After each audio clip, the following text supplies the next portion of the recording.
Unfortunately, what you're about to hear is real. The members of this radio program are simply not that bright, or what some people would call educated. They are merely stupid. They're not trying to offend anyone on purpose. And all have played doctors on TV. You have been warned and are cordially invited to join the party. This is the men's room. Forget it, man, and get with the countdown. Get with the countdown. Shake this square world and blast off for Kicksville. The trippers, the grasshoppers, the hip ones, all gathered in secrecy and flying high as a kite. This is the men's room with Miles and Thrill. You know what they say, shake your radio more than 3 times, and you're playing with it. You're listening to the men's room. And away we go. Welcome to show number 2785. Along with Steve the Thrill Hill, the Ted Smith, Robin Fox, and my cock. And you are in the men's room. On tap today, your guest is as good as mine. Categories: college, hoops, and the military. We will review some men's room rules. Get ready to play Profile This. Plus headlines, a men's room shot of the day, fun with listener emails, and everyone's favorite, TV Time with Ted. Clack. Drinking and drunk. All right, here we go. Couple who attacked mom and daughter in Georgia over cold fried chicken are heaven sent to jail. Do not put your dog on a United Airlines flight for any reason, as a new story of another epic fail. Daytona police looking for a person responsible for dumping hundreds of nails on the street. A turtle that ate the puppy in school now turned into turtle soup for all to eat. And in Sacramento, the SPCA set to have its first ever rabbit feed. That is all coming on today's very special episode of The Men's Room. And now, here's the question. Hola, bitches. Good day to you and yours. All right, let's talk about school. Now, somehow in this country, school has become the weirdest or most dangerous or the most messed up place that you could ever possibly send your kids. Now, for example, last Wednesday, students across the country, they participated in National School Walkout Day, and this was in response, obviously, to the gun violence. But at a school in South Carolina, while the kids are outside doing their thing, the janitor, they took advantage of the opportunity, rummaged through the kids' book bags, and wound up stealing about $180. At a school in California, a student was, in fact, shot and injured, which sadly is par for the course. But in this case, he was shot accidentally during a public safety demonstration, specifically about gun safety. Apparently, the cop that was teaching the class was passing the gun over, fired up into the ceiling. The bullet ricocheted off the ceiling, hit the kid. And then there's a school in Idaho, and Miles just made mention of this. A teacher was put on leave after he fed a puppy to a snapping turtle in the classroom in front of students. Good times. Good times. But the weirdness, it's not just at school. The weirdness is everywhere, and there are many stories that have left us with many questions. Questions we'd like to ask you in the form of a random question. It's very simple. You call us, we'll ask you a question at complete random. And after you share your story, we'll share the news story with you that inspired said question. Be a part of the big show and a random question. Call 844-999-OLA. Like The Men's Room on Facebook. Follow us on Twitter at Men's Room Live. And send those emails to themensroom@mensroomlive.com. You are listening to the Men's Room Radio Network. Hola, bitches. You're listening to the men's room. Oh, the show is ahead. Away we go. Welcome to show number 2785. With a large charge program we have for you today. The return of your guest is as good as mine. The categories today dealing with college hoops and militaries around the world. And once again, we will take some time to review some men's room rules right before we drink and toast with the shot of the day profile. This is coming up. TV Time with Ted, all that stuff. And today is the day we do our random question. 844-999. Random. Hello, Ben. Welcome to the men's room. Random. Hola! What's happening there, Ben? How's it going, gentlemen? Doing good, man. How are you? Pretty awesome. Just got to work almost. Okay. Just got to work almost. Yeah, I'm here, but I don't start for half an hour. Ah, okay. Got to work early. Looking good. I like how you do that. All right, Ben. This is going to be a tough one for you. What would you say is your favorite fast food establishment, period? Maybe you have a couple, But this one is your definite favorite. But see, it's so hard. It's because real hard. Some places have better burgers. Some places have better fries. Maybe they have the side items, There's nothing wrong with an Arby's roast beef sandwich. I was going to say Arby's. I think of There's how a delicious lot wrong it with is. an Arby's roast beef sandwich, actually. Well, there's not a lot but of beef none involved. of it is the taste. There's a lot of things wrong with a lot of True. things, but as long as you like the end result, just don't ask questions, make your belly happy. Favorite thing I've ever had was over in New York. You've heard of the show or the movie Good Burger, right? Yeah. Yeah. Over in New York, they actually have Good Burgers. And their double cheeseburger was phenomenal. Milkshake was amazing. And it wasn't quite, Ed's fry sauce or anything, but it was super good. So I've got to say Good Burger. All right. Good burger. I'll be damned. I did not expect that. That is not at all what I thought I'd hear. It's a tough question because I think about kind of like on the line of if you could only pick one fast food establishment to eat for the rest of your life or whatever, like would it be what tip would it be on? We always talk about In-N-Out burgers, which are not in our area. However, anytime I'm around one, I like to go, and we always say the burgers are great. The fries are, they're not the greatest thing in the world. But no, they're terrible. Burgers are fantastic. But I think when you look at a fast food establishment, you need more than just one item to be your all-time favorite, But you're saying, place. look, all right, then pose it like this. If your perfect meal, you get a burger, a Good shake fries. or Coke, fries, and whatever the hell side you want. Like, what are you getting from each place? You know what I'm saying? Well, that's it. And could I get more than one thing on one occasion? But I got to take into account breakfast too. That's right. You're a big breakfast fast food guy. See, I really so do that, McDonald's is going to win to me every time. I think if you had to pick one, though, you might need to be on the Taco Bell tip now that they have fries. Like, one of the things about Taco Bell was they never had fries. So But that they would don't kinda have take it out of the burgers, equation. man. I know, but they have so many different items that you could keep trying. Like, yeah, they but have here's so the thing. many different things. Then maybe Jack in the Box, and that's because Jack in the Box is They got whatever everything. you Yeah. They got think you tacos. like. We got right. We got the time. We do what everyone else does, and we might do it better. Okay. Reason we asked, what is your favorite fast food establishment? And vote for Arby's, by the way. Just came in on the comments. In fact, it says Arby's hands down bitches. we go to Hobart, Indiana. Police found what they believe was a methamphetamine lab inside a White Castle restaurant. Ooh. Wow. Officers were called to the White Castle of a report of a suspicious person. Police found a man with a suspected one-pot meth lab, the department said. A one-pot meth lab is a bottle filled with chemicals. The lab is dangerous because there is often only a thin layer of plastic covering the chemicals, police say. 4 officers were actually treated for exposure to the chemicals. They say in a lot of these instances when you have a meth house or anything that, if they're manufacturing it there, you, Wait. you can't live there. But this is just a bottle. Did he have this on him, or he actively generally- produced this at White Castle? Well, generally when Both. you catch people with like that one bottle method, like they're probably using it for personal use. They're on the run. Right. But like maybe he just had to have some at work. Who knows? But 4 officers were treated for exposure to chemicals. Police were called to safely maintain and contain the lab, and a man was taken into custody. A White Castle spokesperson said the restaurant had reopened by 6 o'clock. Following an inspection by the local board of health. Got to feel pretty confident about that. Do you tell he's on people why meth. you shut down, though? Look, if you say a health code violation, they don't specify, like, they found rat droppings in our deep fryer. They just say, due to a regulation.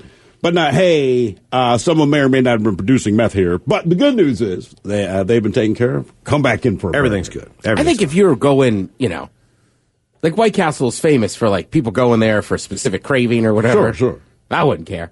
No. At that point in time. Got driven to the White Castle and get a bag of burgers. You're going to, Hey, you're going to like 2 hours ago we were cooking meth in here. All right, are the burgers hot? But you're open. Okay. We call this crystals, too, like crystal meth. Well, think about it. And Thrill will agree to this. Like, you have eaten food that has been very close to cocaine before it came out of a kitchen. Oh, yeah. It has the same cutting board. Your steak was cut on a cutting board, and someone just did a line of blow off 30 seconds before they cut it. Hello, Lauren. Welcome to the men's room. What's up? Hola. How are you, Lauren? I'm great. How are you guys? We're doing good here. Let's see here. Wait a minute. Hang on, Miles. What happened now? As far as fast food goes, so it started with Arby's. Then we got Taco Time. Okay. Whataburger in Texas. Never been to a Whataburger. Don't know anything about it. What's the one that's coming now that's supposed to be in our area? Shake Shack. Shake Shack. Is that right? Shake Shack. Yeah. Let's see. Fuddruckers. Fuddruckers, solid. But I don't know that I'd call that fast food. That's sit down, I agree fast with casual. You. I agree with you 100%, man. But I will tell you that based on the comments coming in, Whataburger and Arby's, basically, those are the 2 biggies. Okay. All right. All right. Let's see here. How about this one? What do you have or own that is somewhat of a collector's item? It doesn't mean that it necessarily has to be worth money. I've got some baseball cards that if it's not worth money, is it a collector's item? I'm collecting baseball cards. I don't think they're worth a lot of money. I still have my collection. If I took it to someone and had it appraised, I would say to myself, why have I lugged this crap around for the last 40 years? Because it matters to you. Right. It's a collector's item to me. Okay. It does have, it has some value, but not any value worth that. You know, of 100% sentimental value. Exactly, but it's still a collector's item. And I have, I think I do have some coins maybe that I've gotten over the years. I've just held on to a couple things like that. But what do you have that would someone consider a collector's item? A couple of years ago, my grandparents moved to Utah, and my grandpa actually gave me a box full of old newspapers and magazines from the Kennedy era. So I have the newspaper, like the day Kennedy was assassinated, the day the guy who assassinated him was assassinated. But all the uplifting Bobby stuff. was assassinated. I have a sign. Stuff like that. We hear you. All kinds of stuff. Once again, bedroom colors, here are the 7 words you can't say on the radio. Sucker, mother, and please keep those words in mind when calling. Now, back to the program. All right, Lauren, with your filthy mouth. So you have all of these. Have you taken the time to actually read any of these articles? Yeah, I mean, I try not to open the newspapers too much because they're super old and I don't want to, ruin them by unfolding them and folding them a bunch of times. But yeah, when I first got the box, I opened it and went through everything. And I also have a bunch of Life magazines. And I flipped through those. It also depends on the newspaper itself. Like, there was one point in time where when things were happening, I was saving newspapers. Sure. Just as a kid, because we got the newspaper every day, and anytime I thought something important would happen. And then when I moved out of my parents' house, I realized I had this big stack of newspapers, probably 8 or 10 years old, just like my Sports Illustrated collection, some other things I kept. And I would, there were certain things, like Muhammad Ali was on the front of Sports Illustrated. So I want to keep that one, or whatever the deal was. Then I realized every one of my newspaper clippings was from the Dominion Post in Morgantown, West Virginia. Who cares?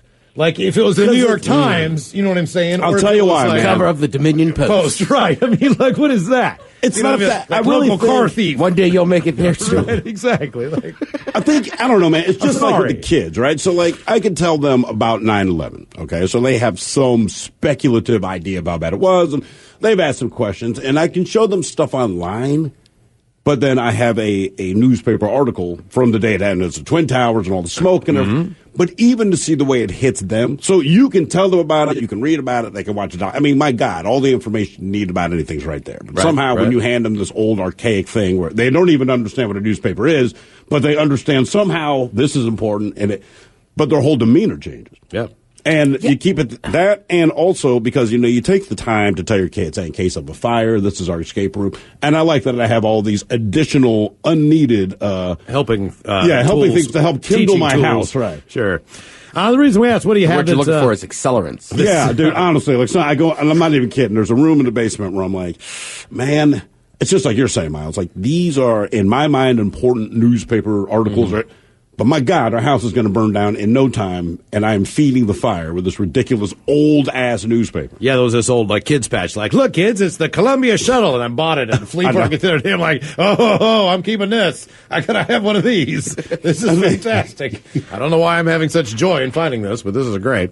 What do you have that is a collector's item? The U.S. Mint released its first ever pink coin this past Thursday to help benefit breast cancer research. It is a pink coin. And believe it or not, it looks like their plan is working as far as raising money. They are expecting it to raise about $8 million with zero cost to taxpayers, and it ended up pulling in $4 million on the very first day. How is it no cost to taxpayers? There are 3 different versions of the coins, because I guess people buy them and they're paying for themselves. So when you buy all right, I got paying you. for the cost of the manufacturing. This is the first I'm and hearing more of money this. is going to I'll buy a pink coin. How much is the pink coin going for? There are 3 different versions of the pink coin. It's a pink $5 coin, a silver $1 coin, but it's a silver one, like it would be a silver dollar, but it's a pink silver $1 coin, and a pink silver 50-cent piece. But they're collector's items, so they're selling for a lot more than face value. So the pink $5 coin is over $400. Whoa, hey, whoa, wait. The $1 coin is about $50, and the $half is about $30. Yeah, I'm not buying those now. I mean, do I have to buy them second party now? Like, here's the thing. If you had enough money, all right, and you could buy the $1 coin for $50. What a deal. All right. Now you take that coin to Walmart. My money says they won't take it.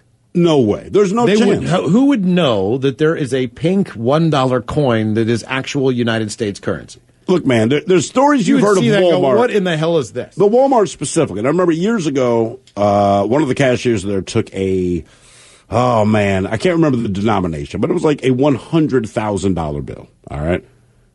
Trying to figure out what to do to make change. The only reason she did, and keep in mind, it was George Bush was the president on the thing, right? Mm-hmm. But she took it. She's like, look, it's going to be hard to make change, calls the manager in an effort to make change. Even the manager kind of goes along and then goes, wait a minute, this can't be right. Yeah. That's how they figured it out. Another time, someone bought something with a $3 bill. It was Bill Clinton on it. They accepted that. And then the guy goes in. I used to have a Bill Clinton $3 bill. Then, right. Because it was like crooked bill. $3 bill, yeah.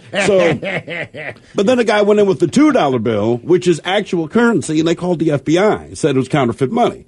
If you say counterfeit money to the FBI, they get there in no time. So they show up. Here's the guys in the back room. They want to hear about the counterfeit money. And the guy the whole time is like, dude, it's a $2 bill. So the FBI sees the $2 bill, and then they have to talk to the manager and cashier and explain, hey, man, I know you'll take $3 bills. We know you'll take $100,000 bills, but the $2 bill, this is a real bill. Who's on the $2 bill? Jefferson, I think. I don't know. I think it's Jefferson. What was on the back? Not the Continental Congress. The signing of the Declaration of Independence. There's a whole bunch mural. of dudes on it's the back. It's like the Last right. Supper on the back, right? Yeah. But I keep my $2 bills. It's a bunch of men in powdered wigs, and I'm not sure what they're doing. They could be playing roulette for all I know, but they're all there. But I think it is crap. They got to change up money. It shouldn't be white guys in wigs. Every once in a while, it should be like, I don't know, like the OJs. The original cross-dressers. White guys in wigs. Exactly. You might as well put Divine on there. Exactly. I mean, the Jacksons or like the Partridge Family. Like, put different people. That is Jefferson on the cover. All right. Okay. Right. Random. Hello, Nora. Welcome to the men's room. Insane. Hola. Hola. What's happening? How's it going? Good. Let's see here. We had a question for you, Nora. All right. When or how would you say that you might be somewhat passive-aggressive? How are you passive-aggressive? I don't know. That's a good question. Not to sound stupid, but can you explain passive-aggressive? Put it this way. It's you're mad at somebody, but you don't want to have a direct confrontation, right? So maybe Miles always drinks the last bit of milk, and you guys are roommates. But instead of saying to Miles, hey, man, stop finishing the milk or replace the milk or buy new milk, you say things like, yeah, I'd love to have a bowl of cereal right now, but, Or I'm going to spit milk in the last bit of milk and not drink it because I know he will. I'd like milk in my coffee, but there's not even enough for that. Sure That would be nice, right? Yeah. Maybe you're not passive. You might not be passive aggressive. Some people are, or have a couple little ticks, but some people just aren't. Just depends on who you are. I don't think I really am, but I can't think of any specific situation with that. Are you confrontational? Are you mostly indifferent? Like, if you're in a situation where something should be brought, even if something as simple as finishing the milk, is this something you address or is it something you ignore? More likely would ignore it. I'm not very confrontational. I can be. Don't get me wrong, but when it's over something as little as milk, I don't think I would be confrontational. You don't cry over that. All right, fair enough. Well stated, Miles. Well played. Well played. By the way, just some comments come in regarding the $2 bill, and take this how you take it. So one comment says, "You jackknobs! That's the signing of the Constitution on the back of the $2 bill." Or maybe we said we don't know. That's followed by. You jackknobs. No, signing the Declaration of Independence. That's what I thought. That was our point. We don't know. We don't know. Right. I said something else first, and then I said, I don't know. That's what I'm saying. They should have other things that have happened in history that are kind Why of cool. is it, that all money... I mean, why does it have to be that formal? Can't it just be something that's a little bit more entertaining? Yeah, but it's money. I mean, think about it. They have the Queen on everything in England and Canada even, right? But, I mean, it's better to have that kind of history. What else you going to put on there? Like... I don't know. Guys Maybe dying in the Civil War. I don't know. Well, no, it doesn't have to be heavy. The history what about generally is something kinda good? bad. Like, it could be like the ball going between Buckner's legs, or I don't know. That's huge, The right? Seahawks not giving the ball to Marshawn, and you just see the interception right in front. Like you'd be like, I got that one again. You know? It could be Chef Boyardee because everyone ate that at some point as a child. I mean, just loosen up. It's money, man. You know what I mean? Like, it's when you get checks, Miles, and you'll attest to this because your personal checks look ridiculous. No, but the idea is they give you 800 different select. You can look serious. You can look silly. They should do it with money. So the other day I had to write Robin a check. I owed her some money for, So I whip out my check. Why the hell are you cutting her a check? Oh, we got a deal going on. Right. So I whip out a check, and she makes this random ass comment like, I said, oh man, I hope it's the fancy Looney Tunes checks today. Completely joking. Looney Tune checks? I wrote her one with Bugs Bunny on it. Bugs Bunny right on the front. I what I was mean. absolutely kidding, not expecting him to hand me check. a large Bugs Bunny. Why would you not expect that? I That's don't. exactly it didn't what you seem should like expect. the Tweety Bird would be the fourth check out of his book every time. I don't know. I'm going to custom because checks are just so ridiculous, and I don't really write them I just want many you to anymore. write a manly, like this. You go to Home Depot and buy some lumber or something. Bugs You have Bunny. to write a check with like Great. the Tasmanian devil on it. Great. Speaking of passive aggressive, you guys saw the guy who had to write either alimony checks or child support checks to his ex. So he got his checks with a picture of he and his new fiancee. So there's like them in Hawaii, them laying on the bed together. Like every time he wrote her a That's check, great. like that's passive aggressive. Same with a woman on Twitter named Angela Brisk, who just posted her method for sticking it to any guest that she has over to her house who she really doesn't like. And it's not clear why she's having people over who she doesn't like, but that's not the point of this. Angela boils some hot dogs, then pours the water into an ice cube tray and freezes it. So when she's making drinks for the people she doesn't like, she uses hot dog, boiled flavored water ice. Which has to taste terrible. I like her. Random question, 844-999-OLA. More of your calls coming up. You are listening to the Men's Room Radio Network. Welcome back to the Men's Room with Miles and Thrill. Coming up, we will review some Men's Room rules. If you head to mensroomlive.com, you'll see all the rules that you made throughout the years. We'll review some coming up and maybe put one or two there into law right before we drink a toast with the shot of the day. In the meantime, it is our random question. 844-999-OLA. Hello, Jared. Welcome to the Men's Room. Hey, how's it going, guys? Hola. It's Jared. Yeah. All right, here. Let's see, Jared. Okay. Jared, what do you no longer want to be associated with that maybe you like? Back in the day, I know Steve is having a hard time with his Baltimore Ravens. What? It's just fun. No. I like almost accomplishing stuff and then failing miserably. Right. I think it's great. What did you? What do you no longer want to be associated with? That back in the day, you were really into it. The state of California. California. What happened to California? Well, I was born and raised there until I was 18. Then I left, spent a few years on the East Coast, and then another 7 in California, and moved to Washington a couple of years ago, and changed my driver's license, my license plate, and I just don't want to be associated with that state anymore because I can't stand the way it's ran. You can't stand from a government standpoint. Is that what you're saying? Yeah.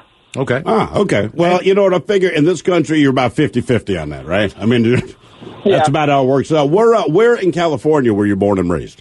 I was born and raised in Northern California, about 2.5 hours north of San Francisco, and then I spent about 8 years in Southern California, Orange County area. Okay. What did you like better in California? You like where you grew up, or did you like Southern California? I liked and disliked different things about both. They're both because they're two different states. Sure. The North and the South.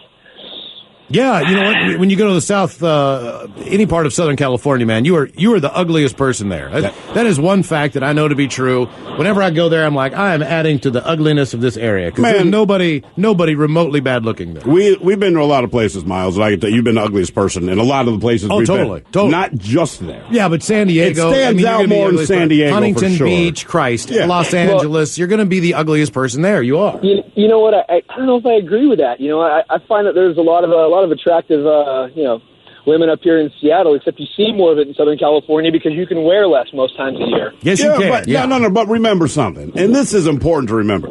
Wearing less is not always a good thing. right? No, like it's not spandex always. pants are not made for everyone. It sounds great until reality sets in. Then you go, oh, maybe we should stop this. It's not, but there's definitely, like, if you live in a town that has winter and summer, Yeah. it's like, God, look at all these hot women in the summer. It's like they're the same girls from the winter time. It's Sure. They're in shorts now, and it seems hotter. I hope women think the same thing when we put on shorts. Not like, look at those little chicken legs. That's always my thought. Like, man, they're looking at us like, God damn it, wear pants. Okay, yeah. No one should see this. Well, the reason we asked, what do you no longer want to be associated with? Hey, Mike Hawk, listen up here. This is very important news for you. I don't know if you saw the story or not, but, and I know you probably have an opinion on this. Where you stand now as far as the Boy Scouts of America are concerned? You were kind of pissed off for a little bit there that they were going to change rules about letting ladies in, or what was the thing? Yeah, wasn't thrilled about that, no. Okay, all right.